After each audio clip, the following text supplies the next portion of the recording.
Eu já havia feito uma apresentação antes do João e Maria.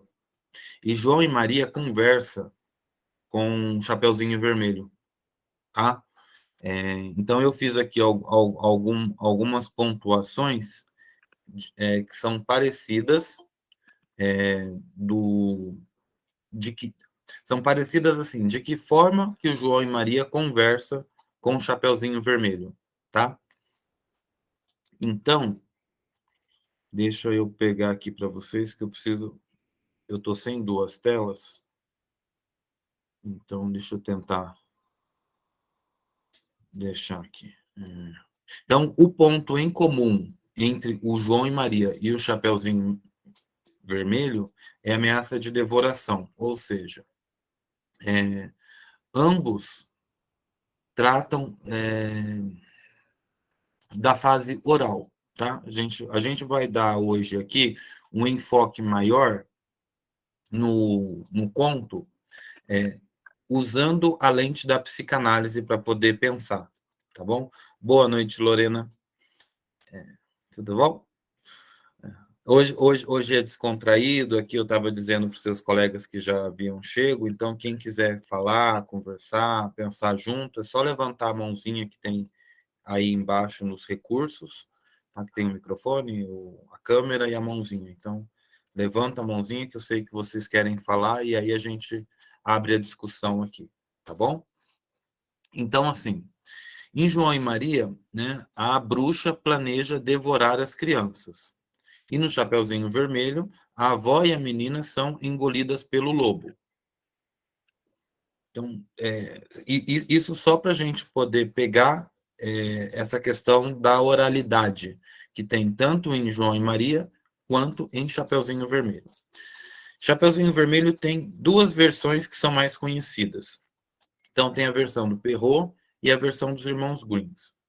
A gente vai ver aqui, ao longo da nossa discussão, que a versão dos Irmãos Greens, a gente consegue analisar ela muito mais fácil pelo viés de um conto de fadas. Enquanto que a versão do Perrault cai mais para o lado de uma fábula. Tentando ser assim, bem simples na explicação, o conto de fadas ele tem uma ideia que é inconsciente. Ou seja, você lê aquilo, mas você não sabe o que você está apreendendo daquilo conscientemente. Mas a gente vai perceber hoje, né, aqui na nossa discussão, o quanto de aprendizado que um conto de fadas nos traz sem que a gente se dê conta, que é a diferença da fábula. A fábula, ela tem um cunho moral que assim, é gritante. No finalzinho tem tipo lição de moral, tá? Enquanto o Conto de Fadas não tem. A gente termina de ler Chapeuzinho Vermelho e fica pensando, tá, mas para que serviu isso? De forma consciente, a gente não consegue perceber. Mas a criança, e isso é uma característica bem interessante, porque assim, quando a gente pega para pensar como que se desenvolve o nosso aparelho de pensar, ele é assim. Quando a criancinha nasce, ela é praticamente 100% inconsciente. Ela não tem consciência das coisas. Tanto que ela não consegue separar nem quem é ela, nem quem é a mãe, muito menos perceber que existe um mundo à parte dela. Essa consciência da criança, ela vai sendo formada a partir do momento que ela sai de dentro da barriga da mãe dela. Então, ela vai começando a ganhar essa consciência, né, de que existe ela e existe algo para fora dela. A mãe ainda é percebida como parte dela. Ela vai deixar de perceber essa mãe como parte dela quando o pai começar a fazer parte da percepção dessa criança. Aí ela se dá conta de que existe ali um terceiro e de que a mãe não é parte dela, de que a mãe tem vontades, a mãe faz coisas que não estão sobre o controle dela. Porque até ela ter essa percepção, ela acha que a mãe é ela, porque assim, ela chora, essa mãe praticamente adivinha qual é o por que ela está chorando, né? Porque ela sentiu fome, e aí o peito vem e dá aquela sensação de satisfação quando ela é alimentada. Né? Ela fez o xixizinho, a mãe vem e limpa ela. Então ela pensa que essa mãe é uma extensão dela. Quando o pai entra na história, ela se dá conta de que, bom, tem alguma coisa aí além de mim com a minha mãe, e essa minha mãe não sou mais eu. Eu estou usando minha mãe, mas a criança ainda não distingue que é a mãe, tá? Ela distingue que é um cuidador. O que a gente vai perceber, assim, eu estou fazendo essa comparação e estou fazendo toda essa introdução, porque em João e Maria, o que acontece? O conto João e Maria vai relatar essa separação, essa dependência da mãe. Em Chapeuzinho Vermelho, a mãe já é percebida como esse algo independente dela. A criança de Chapeuzinho Vermelho já é uma criança que adentrou ao Édipo, enquanto que em João e Maria é muito anterior ao Édipo, tá? Em João e Maria, a gente ainda está falando da ligação mamãe-bebê. Em Chapeuzinho Vermelho, nós estamos falando de situações e conflitos edipianos, ou seja, mais voltado para a menina. Mas o menino consegue se identificar também. Mas para a menina, Chapeuzinho Vermelho faz muito mais sentido. Porque ela consegue perceber ali esse pai ao qual ela deseja, tá? Né? Vamos lembrar que no Édipo, né, a menina ela deseja o pai, ela quer excluir a mãe, e o menino, o que, que ele faz? Ele deseja a mãe e quer excluir o pai daquela relação. Tá. Feito essa introdução, voltemos aqui ao que eu havia colocado para a gente poder pensar a diferença, então, de João e Maria para Chapeuzinho Vermelho. Então, em João e Maria, a bruxa planeja devorar as crianças. João e Maria são forçados a abandonar a relação de dependência com a mãe e se libertar da fixação oral.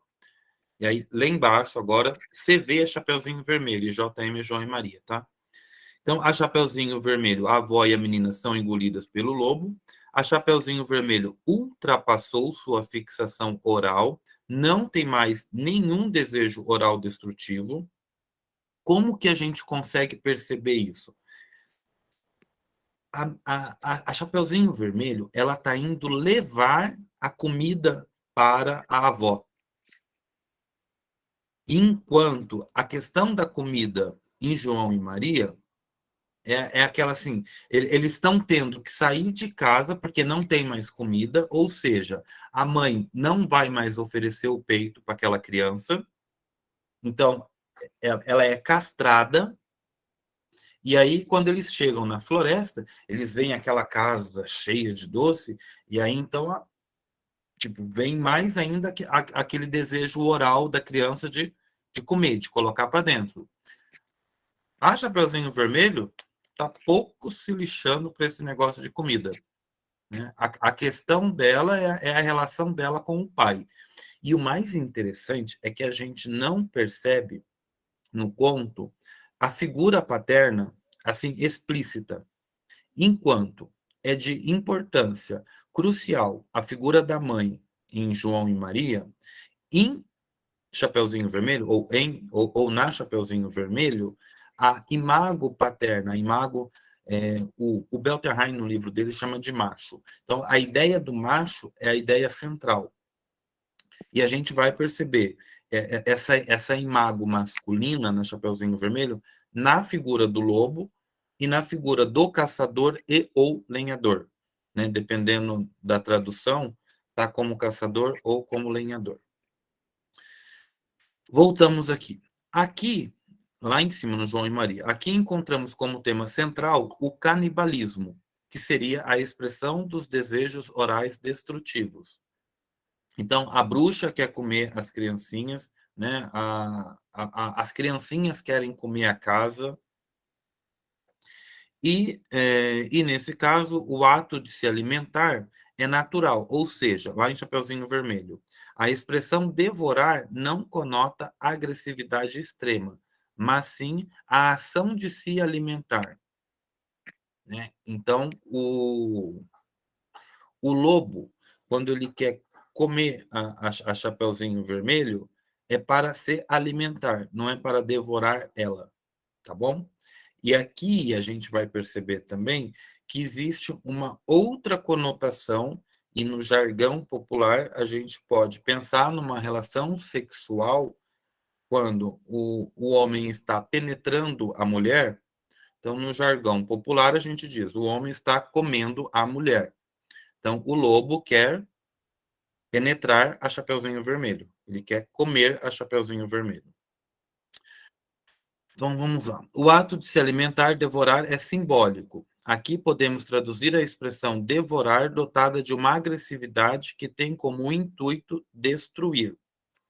Ou seja, lá em João e Maria, quando eles estão comendo a casinha de broa de gengibre, eles estão destruindo a mãe, tá? Então, é esse ato da criança de destruir aquela mãe na hora que a criança está se alimentando. Por quê? Aquele bebezinho, quando ele se alimenta, ele não tem noção de que ele está simplesmente sugando um leite. Para ele está introjetando aquela mãe. Tá? Quando ele está. Só um minutinho aqui. Senão a coitada da Marlene fala alguma coisa e a gente escuta aqui. Eu desativei seu microfone, tá bom, Marlene? Só para não correr o risco de você falar alguma coisa e sair aqui, mas se você quiser falar, você levanta a mãozinha que a gente abre o espaço para você, tá? E voltamos aqui então. E João e Maria são empurrados para o mundo, sendo abandonados. O lar de João e Maria é pobre e responsável pelo destino dos irmãos. E a mãe é tida como uma figura má, né? A mãe é a figura castradora, né? É a mãe que coloca os filhos para fora. É a mãe que tem a ideia, em João e Maria, de abandonar os filhos na floresta. E no lar da Chapeuzinho Vermelho tem fartura, tanto é que ela compartilha a comida com a avó, a mãe é benevolente e orientadora. Então, a mãe da Chapeuzinho Vermelho vai falar para ela ir lá levar os docinhos para a avó. Por quê? Porque é, ela, como é que eu vou dizer assim? No sentido de benevolente, no sentido de que ela tem para oferecer. Não é a mãe castradora, é a mãe que tem. Tem tanto que leva, divide, compartilha com essa avó. E por que que ela é orientadora? E aqui é muito chave essa palavra. A mãe do Chapeuzinho Vermelho, quando ela dá os doces para essa criança levar para a avó, ela diz para ela ir direto no caminho e não se desviar, né, daquele caminho, e rápido, não ficar olhando para os lados, que é tudo que a Chapeuzinho faz, né, ao contrário. Então tá, dado essa introdução, one moment, vamos voltar aqui. Vamos pensar aqui nas versões. Os irmãos Grimm, né, a Chapeuzinho Vermelho e a avó renascem e o lobo recebe um castigo. De maneira inédita, esse conto da Chapeuzinho Vermelho, ele tem duas versões, tá? Em ambos, o Chapeuzinho Vermelho é a protagonista, né? E o Chapeuzinho Vermelho também é bem crucial, e eu vou pensar nisso mais para frente com vocês, né? Por que de ser vermelho o Chapeuzinho e por que se chamar Chapeuzinho, né? A gente pode até tentar adiantar aqui que a cor vermelho remete, né, a essa sexualidade, né? Sempre, né? Quando um namorado vai dar para a namorada rosas, ele vai dar o quê? Rosas amarelas, rosas brancas. Ele vai, né? Para mostrar essa paixão, ele dá rosas vermelhas para a namorada. Então, o vermelho tem essa conotação da paixão, do sexual. E por que chapeuzinho? Porque o chapeuzinho remete à questão dessa menina ser pequena. Então, né, é um chapeuzinho porque é uma menininha. Então, a menininha adentrando nesse momento sexual dela. Então, nessa fase edípica. Como eu estava trazendo para vocês, o conto do Perrault, ele está mais para uma fábula. Ele termina com o lobo saindo vitorioso, né? Está mais para uma história que adverte, ameaça deliberadamente a criança com seu final, que provoca angústia. Ele vai na contramão da essência de um conto de fadas, porque o conto de fadas pretende amenizar as angústias da criança.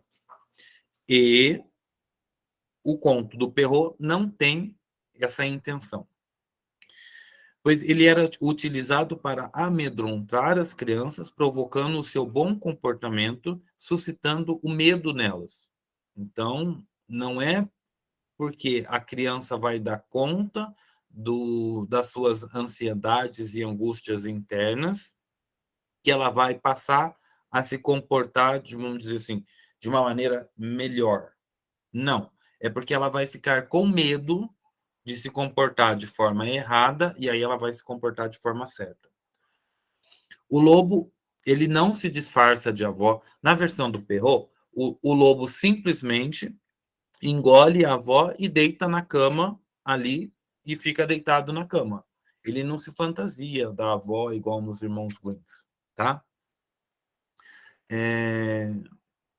A Chapeuzinho chega e, a convite do lobo, se deita na cama com ele depois de se despir. Então, no conto do Perrault, ele convida a Chapeuzinho Vermelho para poder deitar com ele, e aí ela tira a roupa e deita com ele na cama. Então, nesta versão, o Chapeuzinho indaga o lobo sobre os seus braços e pernas, que ele responde respectivamente que são para abraçá-la e para correr melhor. Tanto na versão dos Greens quanto na do Perrault, as perguntas seguintes a abraçá-la e correr as perguntas seguintes, né, depois que ela pergunta das pernas e dos braços, são com relação às orelhas, aos olhos e aos dentes grandes. Ou seja, está fazendo uma pontuação com relação à audição, à visão e ao paladar. Sobre essa última pergunta, ele responde que são para comê-la melhor. Nessa versão do Perrault, o que acontece? Esse conto está mais para uma fábula, pois introduz uma moral para a história. O Perrault não pretende apenas entreter os seus ouvintes, mas também dá-los uma lição de moral, sendo que a lição de Chapeuzinho, em sua versão, era: meninas boas não devem dar ouvidos a qualquer tipo de pessoa. Se o fazem, não é de se surpreender que o lobo as pegue e as devore. Vale ressaltar que os lobos têm muitas variações e dessas os lobos gentis são os mais perigosos, que seria esse o caso. Ou seja, porque o lobo, ele se apresenta na hora que a Chapeuzinho está lá na floresta, indo para a casa da avó dela, como se ele fosse bonzinho. né? Olha, por que que você não aproveita, né, as flores dessa floresta, não vai colher flor, não vai aproveitar o dia, enquanto quando ele pergunta para Chapeuzinho aonde que é a casa da avó e ela vai dar todas as orientações. Então a criança está ali, né? Ele está sendo gentil com ela. E assim, todo sedutor, ele é gentil, tá? Eu vou tentar ir trazendo já essas características psicológicas e psicanalíticas para a gente poder pensar. Vocês já viram algum sedutor rude? Não. O sedutor, ele é gentil. Então, o lobo, ele ganha esse aspecto de homem sedutor. Então, ele seduz a Chapeuzinho Vermelho para conseguir dela aquilo que ele quer. Então, nessa versão, ninguém adverte a Chapeuzinho de demorar no caminho ou se desviar da estrada certa, que é o que acontece na versão dos irmãos Greens, que é aquela mãe orientadora que eu disse para vocês. Também nessa versão, a avó não faz nada de errado, mas mesmo assim acaba sendo destruída. Essa questão da avó, ela é interessante, porque ela realmente também não faz nada de errado na outra versão dos irmãos Greens, mas a forma que o conto é narrado faz a gente pensar por que, que a avó é devorada. Por quê? A Chapeuzinho Vermelho, no intuito de se ter com esse lobo sedutor, ela precisa se livrar da avó. Então, como que ela faz? Ela vai lá e dá as orientações para o lobo, aonde essa avó está. O lobo vai até essa avó, se livra dela, e aí então ela pode se ter com esse lobo, com esse sedutor. Vamos pensar no Édipo aqui? A menina, para ela poder ficar com o pai, o que que ela precisa? Ela precisa se livrar da mãe.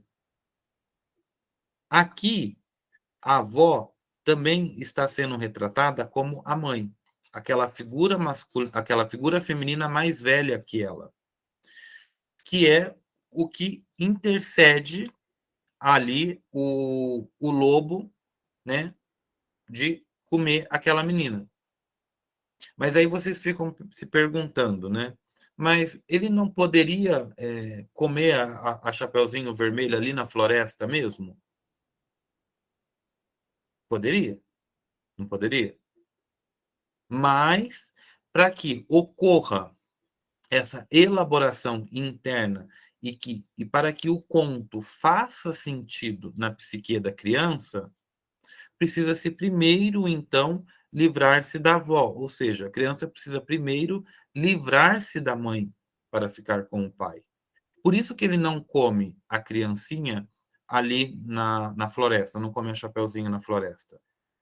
Porque primeiro ele precisa se livrar da avó e a Chapeuzinho sabe disso, ela sabe que ela precisa se livrar da mãe, a menina sabe que ela precisa se livrar da mãe, então ela diz para o lobo como fazer isso.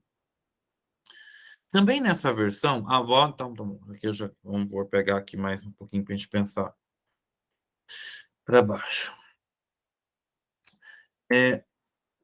O que acontece na versão do Perrault, ele vai explicar. Já vou te dar a palavra, Alexandre. Ele vai explicar para o leitor que o lobo não comeu a Chapeuzinho ali na floresta porque tinha lenhadores.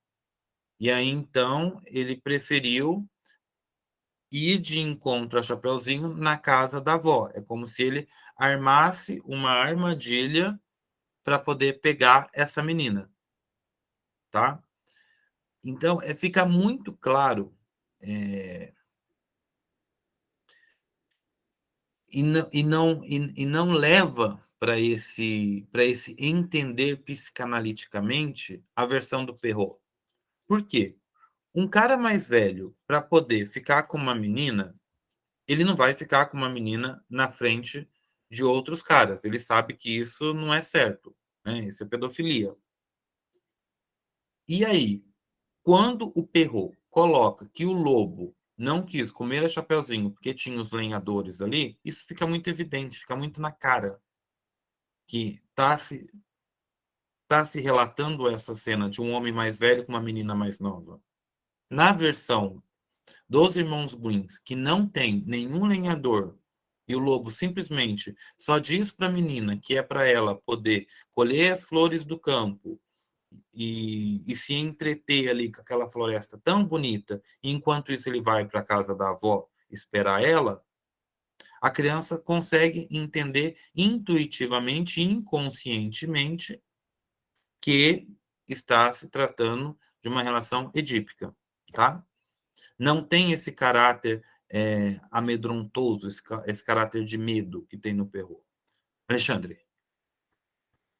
Eu estava pensando exatamente, você acabou concluindo as duas visões aí que eu estava tendo. A primeira, da Chapeuzinho querendo tirar a mãe e a avó do caminho para ficar com o lobo, né? Apesar dos alertas da mãe, que é a mãe cuidadora, mas que também faz parte da nossa natureza humana se desafiar e crescer, quer dizer, não necessariamente seguir, né? Principalmente, né, nós que somos pais, mães, quanto mais a gente fala para o filho, faz assim, o filho vai fazer ao contrário, né? Porque ele é da nossa natureza, né? Testar o diferente. Mas tem um outro lado, que é do Perrault, que é o sedutor, o lobo sedutor, querer tirar a mãe do caminho para poder seduzir mais tranquilamente a Chapeuzinho. E aí eu te faço uma pergunta, Rafael. A figura da mãe, a cuidadora, a, a, a provedora lá do seio, que amamentava e tal, o pai tem um papel também tem um papel de ser o repressor, de gerar um medo, de gerar uma pressão em cima. De alguma forma, a gente poderia vincular, não quanto à questão da sedução, né, de matar a avó barra mãe para ficar com o pai, mas também no sentido desse lobo, pela característica dele de ser sedutor, ok, mas de ter também de gerar um medo, talvez um medo do desconhecido, isso de alguma forma ser relacionado ao pai. Faz sentido isso?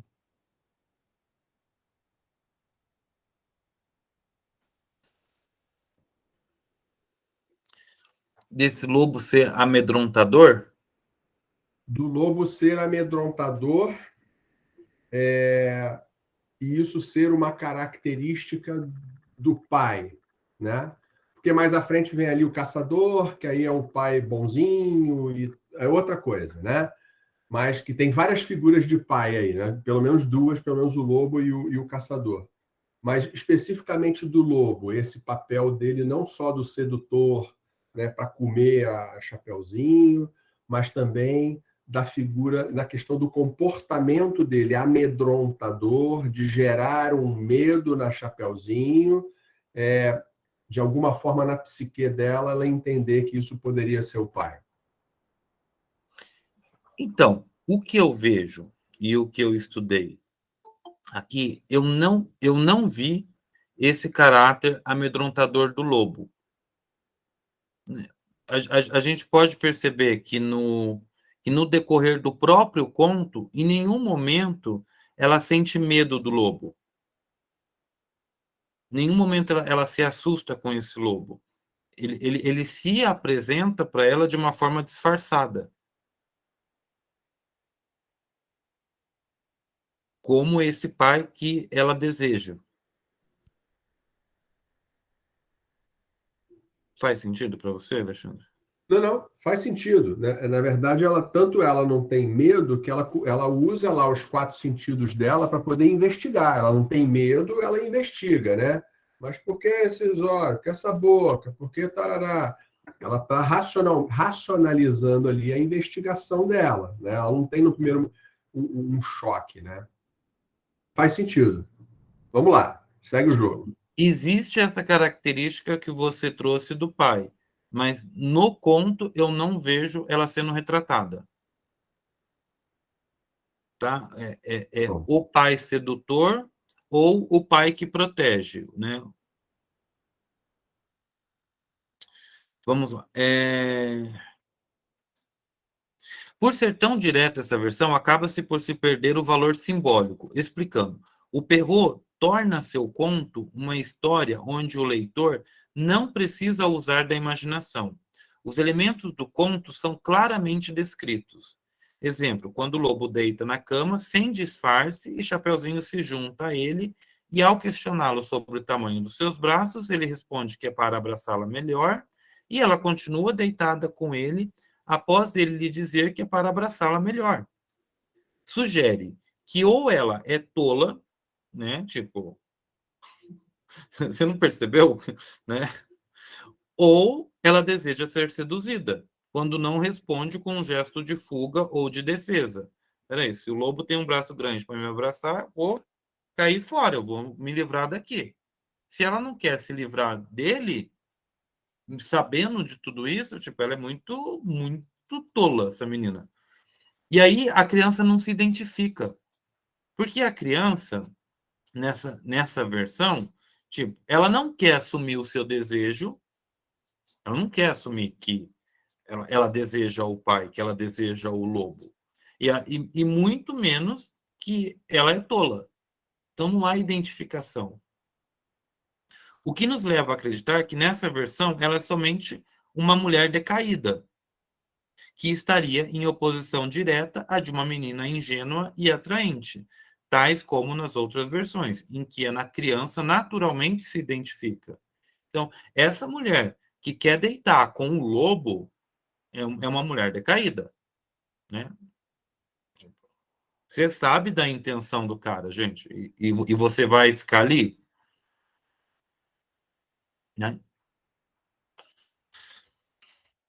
Agora, vamos pensar um pouquinho mais, psicanaliticamente, a Chapeuzinho Vermelho, utilizando de um conceito da psicanálise que se chama princípio do prazer e princípio de realidade. Vamos definir de forma bem rápida aqui o que seria princípio do prazer. Princípio do prazer é obter o prazer imediatamente.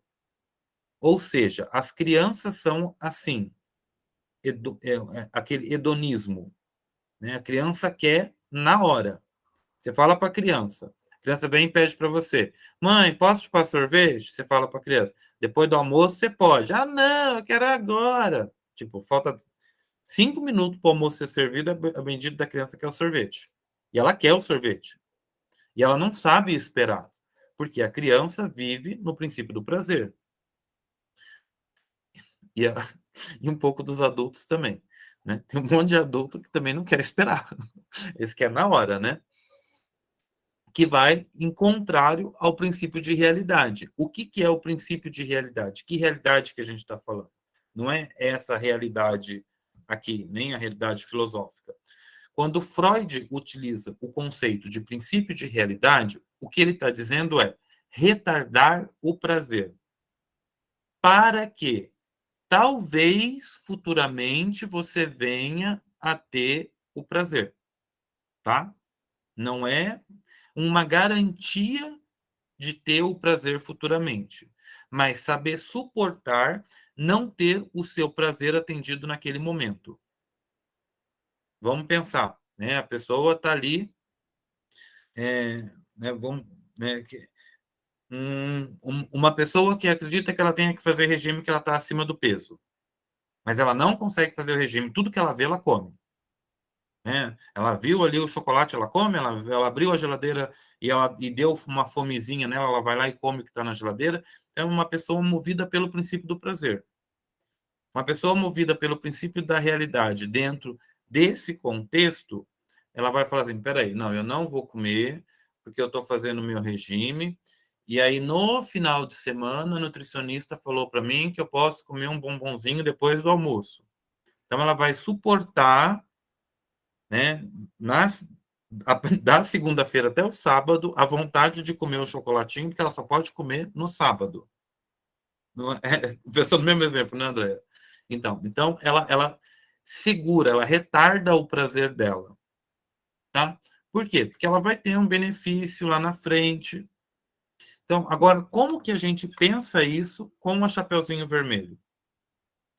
Quando a Chapeuzinho Vermelho, né, ela entretém-se ali da floresta, né, olhando as flores, né, depois que o lobo disse para ela que as flores eram bonitas e que ela esquece do que ela foi fazer, ela tinha uma obrigação, ela tinha um dever. E ela ainda foi orientada para não se desviar no caminho, não se entreter com nada. A mãe dela falou para ela, a mãe dela alertou ela dos perigos. A gente consegue pensar um exemplo também bem claro com relação à criança na fase escolar quando ela tem uma prova, né?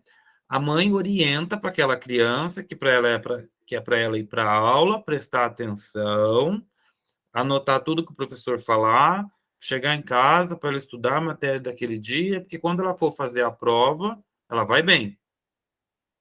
A criança movida pelo princípio do prazer, o que ela vai fazer? Na hora que o professor está falando e o coleguinha está ali mostrando alguma coisa mais interessante para ela do que a matéria que o professor está dando, ela esquece que o professor está falando e se entretém com o coleguinha dela ali. Ela chega em casa, em vez dela estudar, está passando o programa que ela gosta na TV, e ela não vai estudar para assistir o programa de TV, ela está sendo movida pelo princípio do prazer. Então ela esquece tudo que o pai e a mãe falou, e é mais ou menos o que acontece com a Chapeuzinho Vermelho. Ela esquece a orientação da mãe e ela se entretém ali. Uh, Isso é o reflexo do princípio do prazer que o id está em busca, né? Então a gente tem três instâncias dentro de nós, que é o id, o ego e o superego. O id é essa instância inconsciente que busca que o seu desejo seja atendido. Quando o seu desejo é atendido, ele teria um prazer, né? E o ego fica ali mediando, né, a relação conflituosa que existe entre o id e o superego. Porque o superego é essa mãe que orienta e fala: peraí, não vai fazer isso agora. É esse pai que está ali dizendo para ele: não vai fazer isso agora. E o ego está ali intermediando essa relação entre o superego e o id. Que legal, Rose. Tá, voltamos aqui.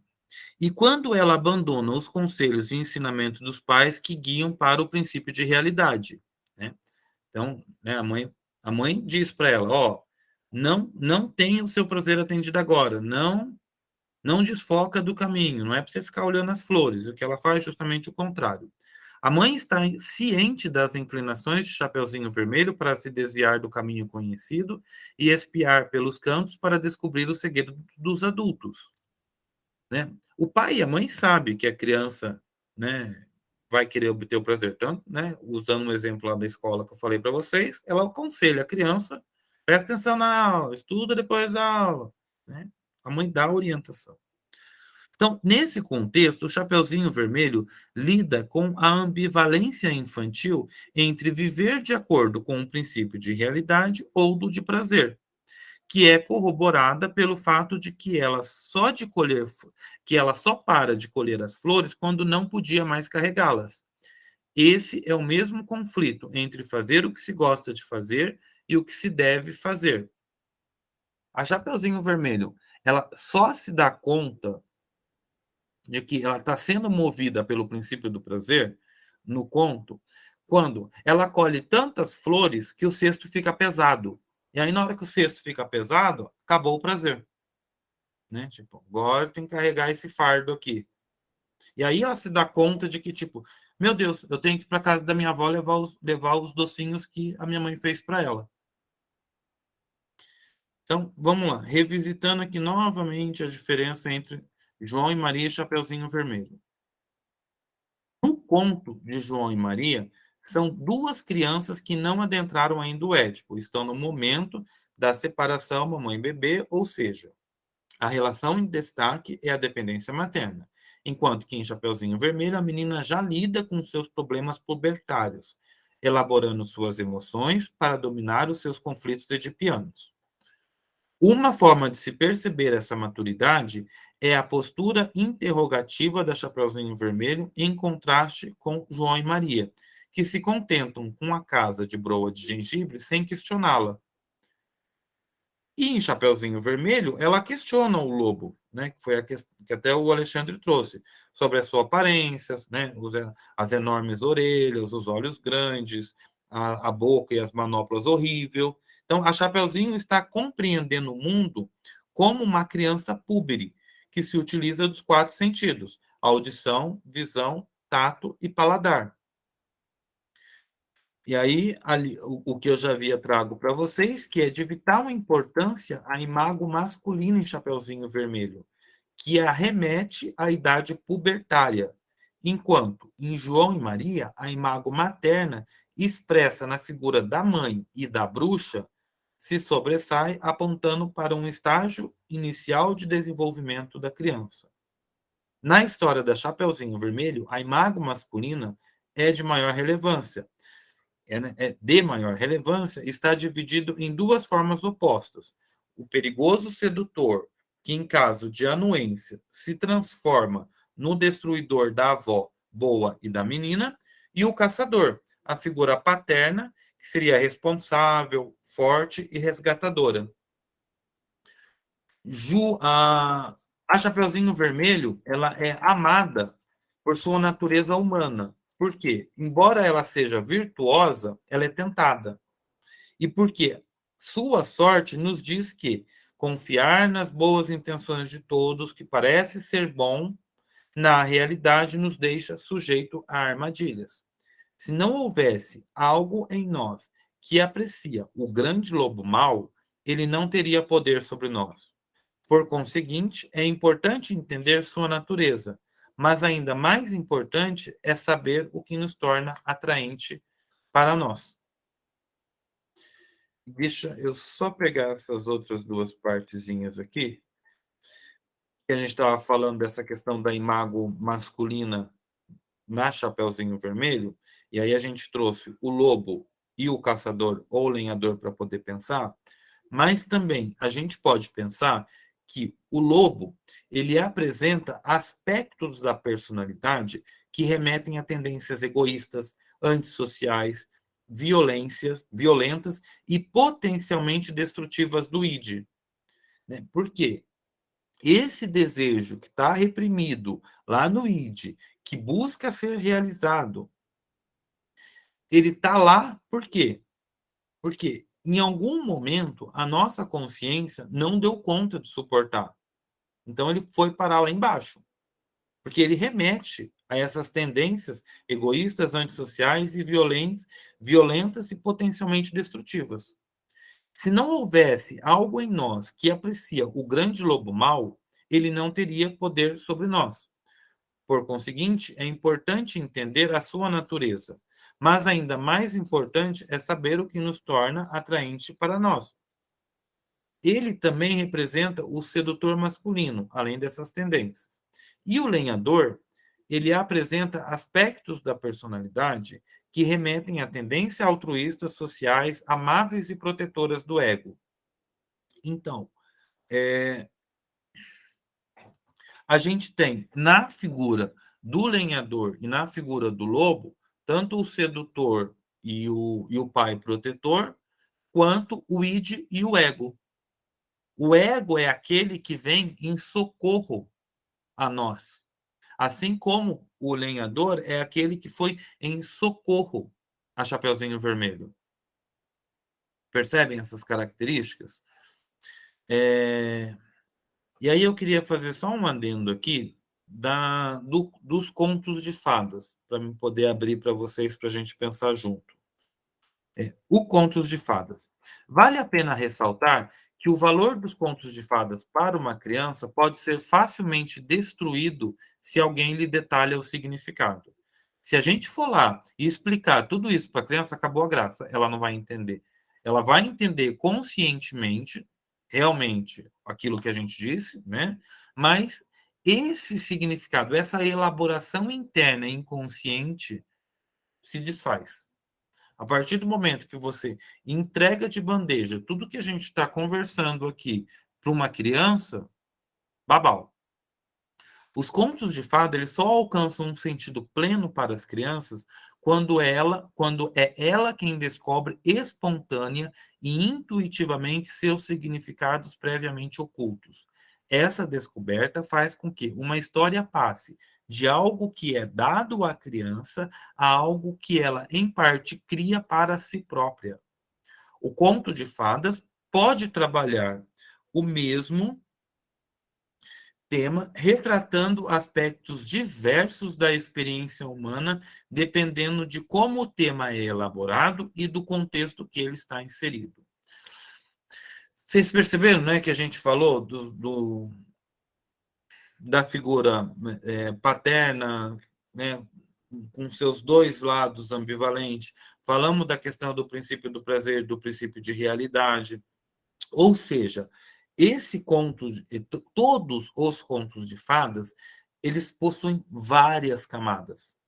Então, possuem vários significados. É como se fosse uma cebola, tá? É em camadas. Então, por que que uma criança fica ali, pede, e lê de novo, lê de novo, lê de novo? Por quê? É como se ela estivesse descascando essa cebola e fosse adentrando cada vez mais profundamente dentro desse conto de fadas. Então, a partir do momento que ela consegue elaborar uma camada do conto, ela vai mais profundo dentro dela, mais profundo dentro do conto de fadas, e aquilo entretém, porque assim, vamos pensar que uma criança, ela tem as mesmas emoções que nós. Então, a criança sente amor, a criança sente raiva, a criança sente ódio, a criança sente medo, né? A criança se sente fascinada, a criança se sente seduzida, a criança é sedutora. A criança não só se sente seduzida, quanto a criança seduz, tá? A criança se sente manipulada e a criança manipula. Só que tudo isso para a criança são sentimentos que ela não consegue compreender, ela não consegue dar um sentido. Qual é a importância do conto de fadas? É vir para a criança para dar esse sentido àquilo que ela está experienciando emocionalmente e não consegue dar conta, não consegue dar um significado para aquilo. Então, quando ela escuta um conto de fadas, ela consegue, pelas imagens que ela cria, por isso que é importante ser lido, ou a criança ler o contos de fadas, porque ela vai criar a imagem na cabeça dela. É diferente da televisão, que já dá tudo prontinho, áudio e som. E a criança não precisa criar a imagem. Então, ela não consegue relacionar aquilo que ela sente com essa imagem, porque a imagem já está dada. Quando a imagem é criada pela criança, aí existe essa violência aqui, inventei meu óculos. Existe essa junção do sentimento à imagem e aí ao significado e aí a esse sentido.